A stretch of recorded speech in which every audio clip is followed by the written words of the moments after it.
Okay, thanks so much for joining into the webinar today as part of the undergrad open days that we've been doing for the last 2 days. Today we're going to look at sports, clubs and societies. If you are thinking about making your final CAO decision before Wednesday, the 1st of July, you can have a look at the sessions that we've ran here on this page, and they'll also be on our social channels as well. So you can catch up on any those, and also the sessions we ran back in May are also there on the Instagram reel just on this page as well, so you can catch up with all the Instagram chats there. So we are going to have to move along quickly, and we have a final live chat starting at 3 o'clock today, which is for courses that are in arts and hospitality and tourism and languages and so on. So my name is Heidi Kelly-Hogan and I'm the Student Retention Officer at TU Dublin. So today we're going to talk about what it's like to get involved in sports and clubs and societies. We have a lot to offer. And my panel here today are Christy O'Shea, Head of Sports, and Darragh Biddlecombe, GAA Development Officer, Laura Fitzpatrick, Fitness Coordinator with TU Dublin Fitness, and from societies, we've Anita Conway, Head of Societies, and Kaytee Beehan, Societies Officer as well. So we've loads of great insights in there and loads of experience. So I've been involved in student retention for a few years, so I've seen the benefits of, you know, being involved in sports and clubs and societies in terms of students getting on well at college. It does an awful lot in terms of helping students settle into college. Helps to make new friends. I know from my own experience in college, I found first year really, really tough, and I had good friends in college. So it's a place where you can meet new people. And also, we all know a lot more about stress and anxiety in the last few months as we've all been dealing with this pandemic. So sports and club societies are really good. So, I'm really excited to get your input today on what we offer in the line of sport. So I'm not hearing from Linda here about us being live yet.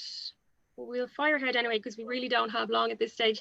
Anita, you have a lot of experience in societies. So what is a society? And it wouldn't be something that second level students would be used to. So can you explain a little bit about how it works? Sorry, so it's basically a society is just, I suppose the easiest way to explain it is it's all the activities that we do that come under kind of social, arts and cultural activities. So I often say the simplest way to say it, if it's in the Olympics, sports look after it there. If it's not in the Olympics, we look after it there. So so I think our students coming in would be familiar enough with kind of the drama and musicals and that type of thing, and I'm sure they've different organizations in their own schools or are already involved in them there. But we have a wide range there that can be course related. They can be arts and culture and performing arts. We have a great drama society and musical society. So and everything from, it ranges from whether it's related to your course. If you're interested, you have an architectural student society, for instance, or an engineering society, and that's a great way for the students to get to know people in their class, and also people that are in second and third and fourth year above them there. So there'll be a lot of events that they would organise that are for all the members to attend there. And the great thing about societies is really that most of the stuff is actually really heavily subsidised by the college there. So you just pay a minimum membership fee, and then we try to make things as kind of free or as heavily subsidised as possible there. So it kind of varies from the different areas of, as I said, arts and culture there. We would also have gaming. Gaming is big, gaming and technology. Some of our most active societies would be kind of art and design, photo society, and we have a huge kind of Japanimation society as well. So it's just what the students are into there. And we also have student media. So the students are interested in kind of writing for a newspaper or being involved with the radio station there, or special interest groups as well. And I suppose the last category then would be maybe volunteering and charitable kind of end of things there. Like many students would be coming in after doing the Goshka award there. So we kind of continue to support them doing that. And just to basically offer as many opportunities as possible for students to kind of meet other students and meet other students in other colleges, even beyond TU Dublin as well. There's a lot of intervarsities there. So it's a whole mix of things there. So it's everything and anything. And if it's not there, we we assist the students kind of set up a new society there. So. Yeah, great. Kaytee, I just remember being in college myself, and I remember at the time not being happy that there weren't enough DJs performing at the student centre. So I asked the students' union, and they were like, well, if you want to set up a DJ society, do. And it was as easy as that.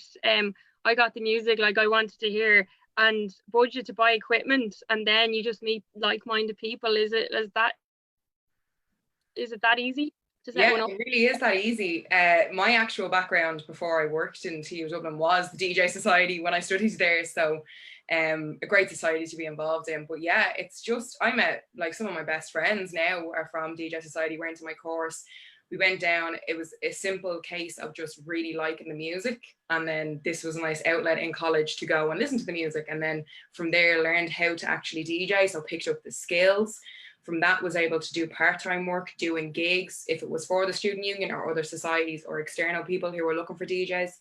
And then hosting big events. They host a big DJ competition with other colleges involved. So it is that ability to network and pick up a new skill and to be able to put it on your CV that you were heavily involved, even if it's at a committee level with organising the events or starting a brand new society, is a very simple process. You just have to find some like-minded people to go along with it as well. Have a good idea is what we always would say. Have a good idea and make sure that it doesn't already exist, and then get involved that way.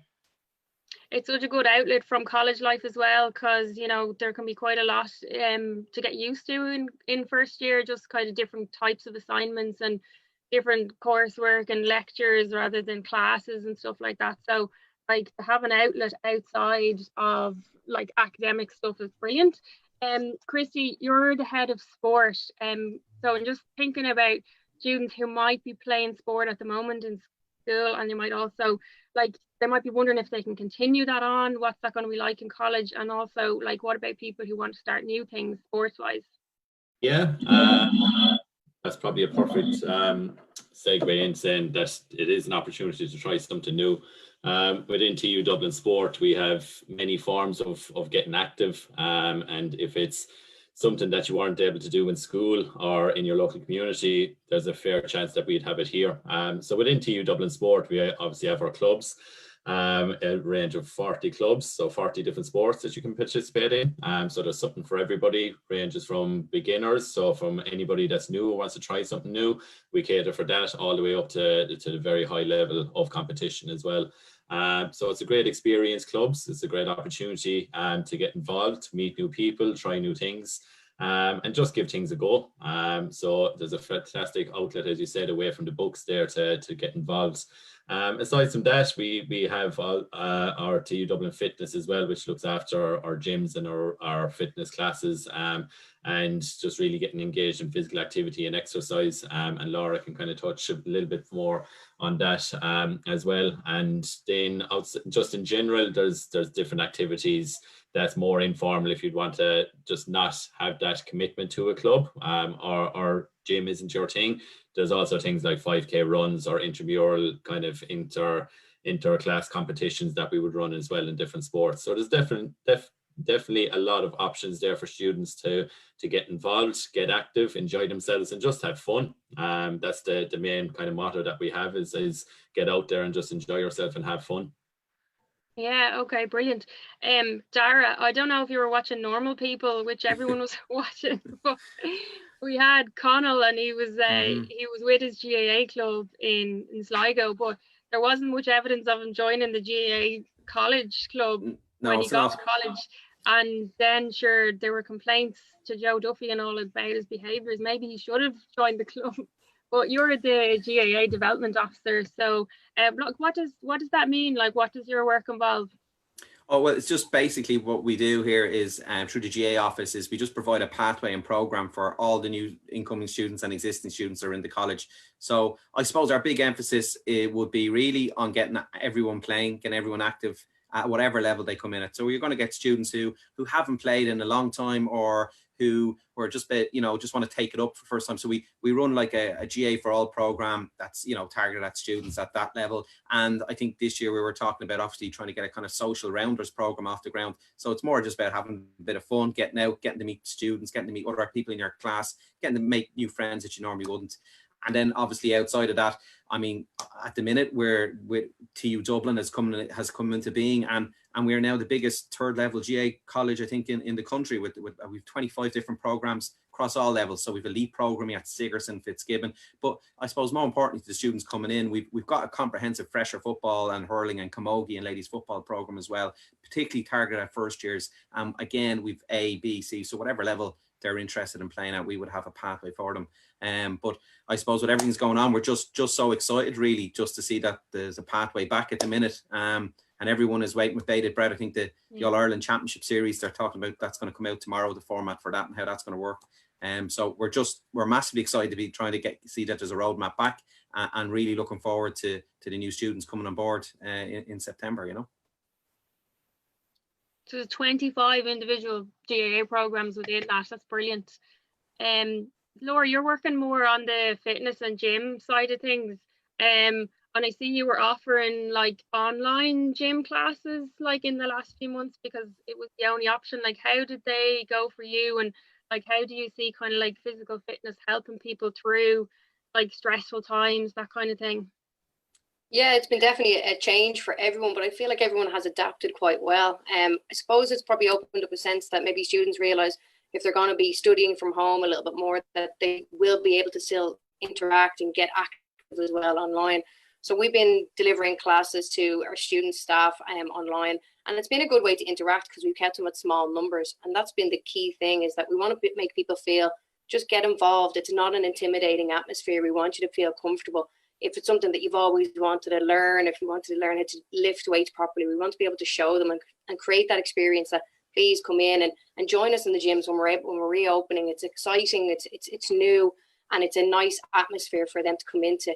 They can do a variety of classes, whether it's female only classes that we do a ladies who lift course, or if they're just looking to do kettlebells or boxercise, which we'll be able to deliver on our outdoor pitches when we return to our Grangegorman campus.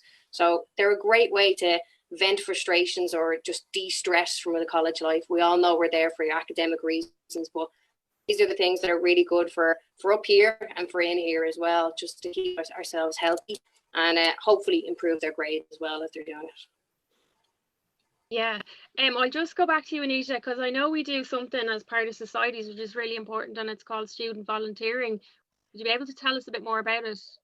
Yeah, I suppose one of the big areas there that I suppose it's really taken off now, because there's so many people actually in their own local communities through this COVID kind of getting into the volunteering. But we have a national organisation that all of the universities and colleges are in. So there's one website that all students can log on to, and it's studentvolunteer.ie. And the idea behind the website would be you go in and register and have a look at the different opportunities that are there. So we work very closely with a lot of the charities and different not-for-profits there. So whether it's you're into kind of, you know, animal rights or campaigning, or whether you want to work with the local community or work with children or the elderly, there's so many opportunities there, even in the area of arts and sports as well there. So this opportunity there for students to kind of log on. Now we're working with the national organisation now to kind of get those opportunities that will be able to function. So everybody's obviously adapting at the moment there, but I suppose it's give an opportunity for people to kind of meet other students and meet people and network externally there. And you know, there is obviously the kind of do good thing as well, but it's really taken off in the last couple of years from that. It's given a central point to students that, you know, if one student was really interested in helping, whether it's Vincent Paul or they wanted to kind of help some animal rights area there, that automatically you kind of get quick contact with students that are interested in that area as well. So you're just not on your own there. And it's almost done on a per day or per time. So you can say on Wednesday afternoon, I don't seem to have much on now. So you go into the website and can see what opportunities are available. But again, like, it's just the big focus, I suppose, on societies and volunteering is that it's student led. We're here as professional staff to kind of support and get resources for what the campaign is or whatever the activity or event. I mean, we run a lot of fundraisers for a lot of different charities there as well. We do Darkness into Light into Grangegorman. So this is an opportunity for students to take on a project themselves, so something that they're very passionate about or something they have an interest in, and we support them with, you know, getting the finances. You know, there's some training and leadership development involved in it as well. So they get a lot out of it there, and there's the nice cushion that there is us there for advice and support. And TU Dublin is very much behind kind of the whole area of student volunteering and getting our students involved in the community and with different charities and stuff there. But it's definitely student led. And again, going back to what Christy said, it's the whole thing is fun as well. Like while you're developing skills, you're just constantly meeting people and out there doing things. So that's kind of on the volunteering end of things there, yeah.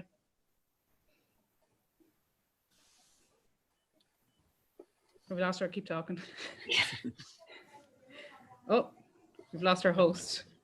I think we've lost Heidi, but I just think coming in the feed there was a question about basketball team, and do we have a basketball team? So just to answer that, we do have a basketball team, our teams, I should say, at TU Dublin. So both male and female teams, both across all campuses. So it doesn't matter if you're studying out of the city centre campus or the Tala campus or the Blanche campus, you can participate in basketball, and they cater for a range of different sports on all campuses. So it really doesn't matter where you're attending or where you're studying or what your course choice or topic is. We, as a sports department across TU Dublin, we really do cater for the needs of all students. So you can participate and you can get active in our clubs and in our fitness and our gyms that's available on the campuses as well. So it is an opportunity for everybody to get involved in what their interests are. So should it be soccer, be it GAA, be it rugby, be it basketball, each campus will be able to cater for those needs. I had a internet situation there, so it's gone for a second. Sorry about that. I see you've been getting some of our questions. We'll just take one last question, and it's: are there many? What have we got in the line of women's sports here? And I've also got a question about yoga, which you might be able to take, Laura.